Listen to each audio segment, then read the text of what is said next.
Allahu akbar, Allahu akbar. La ilahe illallah. Ashhadu an la ilaha illallah.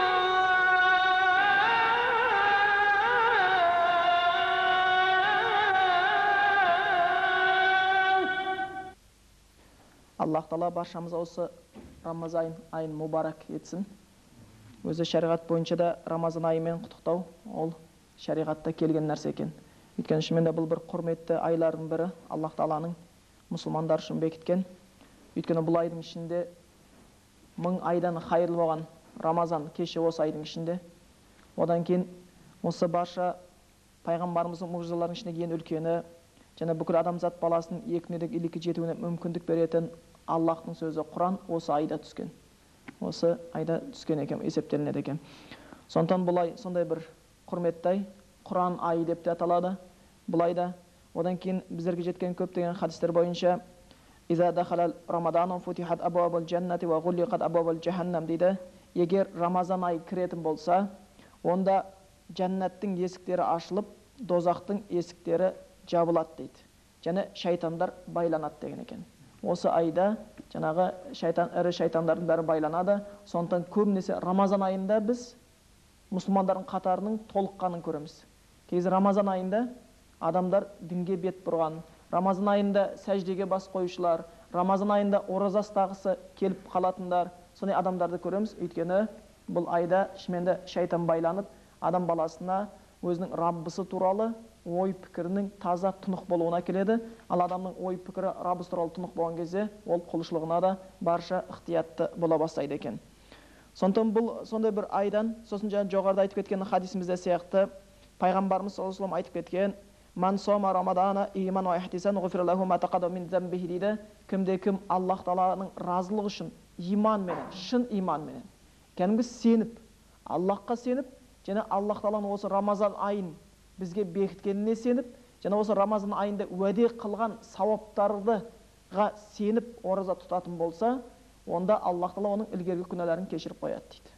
Бұл біз жоғарыда айтып кеттік, үлкен бір мұсылмандар үшін мәрхамет болып табылады. Өйткені пайғамбарымыз Мұхаммед Мұстафа саллаллаху алейхи ва салламға Абу Бәкір Сыддық келген. Пайғамбарымыздың ең жақын серіктерінің бірі. Сол кісі келіп, пайғамбарымыз айтыпты: «Маған бір дұға үйретші» деген екен. Раббыма сол арқылы жалынайын. Енді ол кісі көзінің тірісінде жәннатқа кіресін деген сөзді естіген кісі, Абу Бәкір Сыддық. Сондай құрметті бірінші халифалардан. Сол сұраған екен, сонда пайғамбарымыздың о кісіге үйреткен дұғасы: Раббыңа былай деп жалын депті: «Робби золамту нафси зулман касира ва ла ягфиру зунуба илля ант фагфирли магфирата мин индик вархамни иннека антал гафур рахим» деп. Я Раббым Аллах Таала, мен өзіме өзім өте қатты, өте көп зұлымдық еттім. Фагфирли зунуби, менің күнәларымды кешір, өйткені менің күнәмді сенен басқа ешкім кешіре алмайды. Кешіре көрші Аллах Таала, күнәларды жарып кешіруші Аллах Таала, мейіріміңе бөле көрші, мейіріміне бөлеуші Аллах Таала деп сыйын деген екен Раббыңа. Сондықтан сондай бір көзі тірісіне жәннатқа кіресін деген адамның өзіне сондай нәрсені сыйынды үйреткен екен. Сондықтан біз енді жай бір осы жүргеннен кейін, пенде болғаннан кейін, тілімізден, көзімізден, құлағымыздан, қолымыздан, аяғымыздан, жеп жатқан тамағымыздан кей кезде күнәларға бой әлсіздікпен беріп қоятынымыз рас болып табылады екен.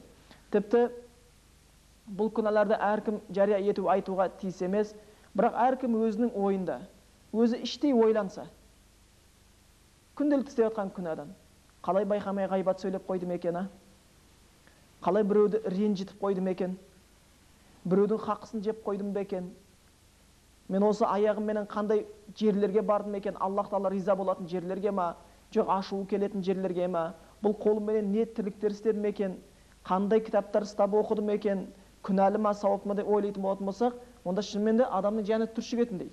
Адам жаны түршігетіндей, егер сол біздің істеп жатқан күнәларымызды Аллах Тағала суға айналдыратын болса, тура бір мұхиттың астына қалып кеткендей болар едік. Егер тасқа айналдырса, таудың астында қалғандай болар едік та. Егер оны бір сасық иіске айналдырса, қасымызға адам жолымай кетер еді. Сол істеп жатқан күнәларымыз. Бірақ Аллах Тағала сондай кең сол күнәңнің бәрін кешіремін деп отыр. Сондықтан Аллах Тағаладан осыны сұрауымыз керек. Одан кейін бұл Рамазан айына байланысты жоғарыда біз жаңа намазымызды оқып кеттік аятты. Кутиба алейкумус сияму кама кутиба алаллазина мин qablikum лааллакум таттақун деген аят келеді. Ораза айының парыздығын білдіретін. Сендерге ораза парыз болды, сендерден ілгергілерге парыз болғаны сияқты деп мұсылмандарға Аллах Тағала айтып жатыр.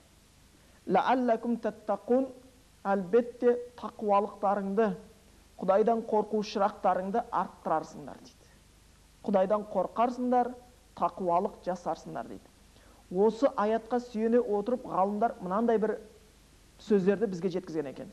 Біріншіден, оразаның парыз болғандығы бізге Аллах Тағаланың бұйырып. Екіншіден, сендерден ілгерге парыз болғаны сияқты деп жатыр. Яғни бізден ілгерге қауымдарға да ораза парыз болған, ол жаңағы насрани, осы христиандар дейміз, олар парыз болған. Бірақ олар әлі дейін ораза ұстайды, бірақ біздікінен басқаша. Олар бір айыптар бар. Оларға да Аллах Тағала 30 күн оразаны парыз қылып берген екен. Олар 30 күн оразаны бұйырған, тура біз сияқты азаннан кешке дейін су татпай, дәм жемей, Аллахтың разылығы үшін ұстаулары тиіс болған екен. Бірақтан олар бұл нәрсеге шыдай алмай, біз 30 күн оразаны ұстап шығамыз Аллах үшін, бірақтан жаңағы майлы нәрсе жемесек болды, етті нәрсе жемесек болды деп қана өздерін тиіп қояды екен. Қазір сөйтеді олар. Май жемесек болды, ет жемесек болды деп. Сөйтіп Аллахтың оларға бұйырған оразасын солай бұзған екен. Кейін осы Құдайдың тікелей бұйрығын осылай бұзғандар үшін өздері ұялып айтыпты, біз Құдай Тағала бізге 30 күн ораза бұйырып еді, бізге осыны ішпе жеме деп еді, бірақтан біз өзімізге жеңілдік істеп алдық. Қой енді ұят болды, 30 күнімізді 40 күн қылайық деп тағы 10 күн қосыпты өздері. 10 күн. Содан олар 40 күнге созылатын содан оразалар. Сөйтіп олар өздерінің Аллахтың берген оразаларын, құлшылықтарын бұзып алған болып есептелінеді екен. Аллах Тағала сол ілгергілерге парыз болған сияқты ораза парыз етті дейді. Одан кейін аяттың соңы лааллакум таттақун, әлбетте Құдайдан қорқарсыңдар деп аяқталып отыр. Сондықтан оразадағы мақсат Құдайдың алдында тақуалығымызды арттыру екен. Ішпей жемей фигураны сақтау емес, тақуалықты арттыру. Кәдімгі Аллахтың разылығы үшін. Аллахтың разылығы үшін тағамнан тыйылу, Аллахтың разылығы үшін сусыннан тыйылу болып келеді.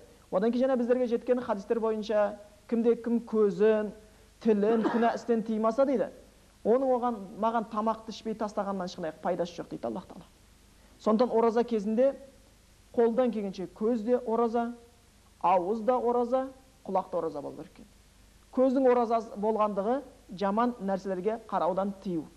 Ауыздың ораза болғандығы бос сөздерден, пайдасыз, күнәлі сөздерден, ғайбат, өсек сөздерден тыю. Құлақтың ораза болғандығы жақсы нәрсе тыңдатып, жаман нәрсе естуден тыйылу.